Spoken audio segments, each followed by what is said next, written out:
Hi everyone, আমি পায়েল চলে এসেছি আজকে নতুন একটা ব্লগ নিয়ে। তো আজকে আমি বানাবো নিরামিষ ছোলার ডাল।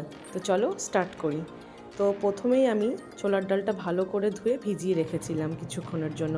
তারপর আমি এটা প্রেশার কুকারে দিয়ে দিলাম। পুরোটা দেওয়ার পর আমি এর মধ্যে দিয়ে দিলাম সামান্য একটু নুন, দিয়ে আমি গ্যাসের ফ্লেম অন করে প্রেশার কুকারটা বসিয়ে দিলাম। কিছুক্ষণ গরম হওয়ার পরে প্রেশার কুকারের ওপর কিছু সাদা সাদা ফেনা হলো, সেগুলোকে আমি তুলে ফেলে দিলাম, কারণ এগুলো ডালেরই নোংরা, আর এগুলো তুলে ফেলে দিলে ডালের টেস্টটা একটু অন্যরকমই হয়।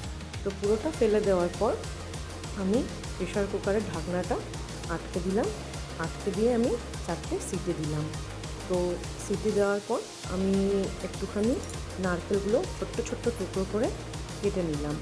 নারকেলগুলো সব টুকরো টুকরো করে কেটে নেওয়ার পর আমি একটা বাটির মধ্যে কিছু মশলা গরম জলে ভিজিয়ে রাখলাম। তো আমি এই বাটিটার মধ্যে প্রথমেই নিয়ে নেব 2 চামচ জিরের গুঁড়ো। 2 চামচ মতন জিরের গুঁড়ো নেওয়ার পর আমি এই বাটিটার মধ্যে দিয়ে দেব 2 চামচ ধনের গুঁড়ো। ধনে গুঁড়োটা আমি 2 চামচ মতনই নেব। নিয়ে আমি এর মধ্যে দেব সামান্য একটু লঙ্কার গুঁড়ো। লঙ্কার গুঁড়োটা দিয়ে এর মধ্যে আমি দিয়ে দেব সামান্য একটু হলুদ গুঁড়ো। হলুদ গুঁড়োটা দিয়ে আমি এর মধ্যে হালকা উষ্ণ গরম জল দিয়ে এই মশলাটাকে কিছু সময়ের জন্য ভিজিয়ে রাখবো। এইভাবে রাখলে মশলাটা একটু ভালো হয়। তারপর আমি তোমাদের দেখাচ্ছি ডালটা খুব সুন্দরভাবে সিদ্ধ হয়েছে। দেখো তোমরা, ডালটা পুরো গলে গেছে। তোমাদের দেখাচ্ছি, দেখো পুরো ডালটা সুন্দর গলে গেছে। তারপর আমি কড়াই গরম করে কড়াইয়ের মধ্যে একটু তেল দিয়ে ওতে একটু জিরে ফোড়ন দিয়ে আমি টুকরো করা নারকেলগুলো দিয়ে দিলাম। নারকেলটা একটুখানি নাড়িয়ে নিলাম। নারকেলটা আমি একটু লাল লাল করে ভেজে নিলাম। একটু লাল লাল ভাজা হলে এর মধ্যে আমি দিয়ে দিলাম একটু আদা বাটা আর একটা টমেটো কুচি।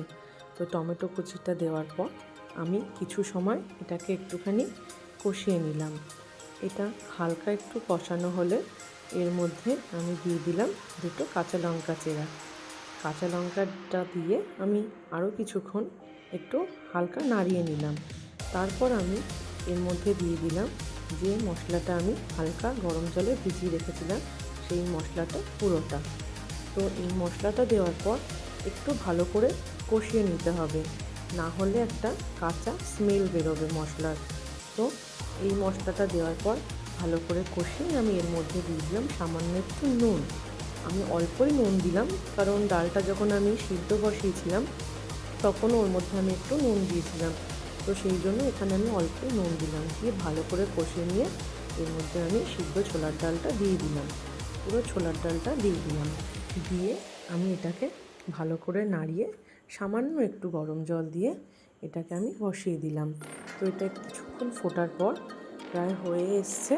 তো এর মধ্যে আমি সামান্য একটু চিনি দিয়ে দিলাম, কারণ ছোলার ডালে ঝাল মিষ্টি একটু ঠিকঠাক না হলে খেতে খুব একটা ভালো লাগে না, তাও আবার নিরামিষ ছোলার ডাল।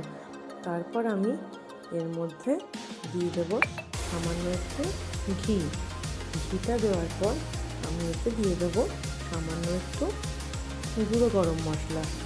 গরম মশলা দেওয়ার পর একটুখানি যেই ঝোলটা পুরোটাই কমে আসবে তখন আমি গ্যাসের ফ্লেমটা বন্ধ করে দেবো, কারণ ছোলার ডাল একটু পাতলা না রাখলে ঠান্ডা হলে একটু শুকিয়ে যায়।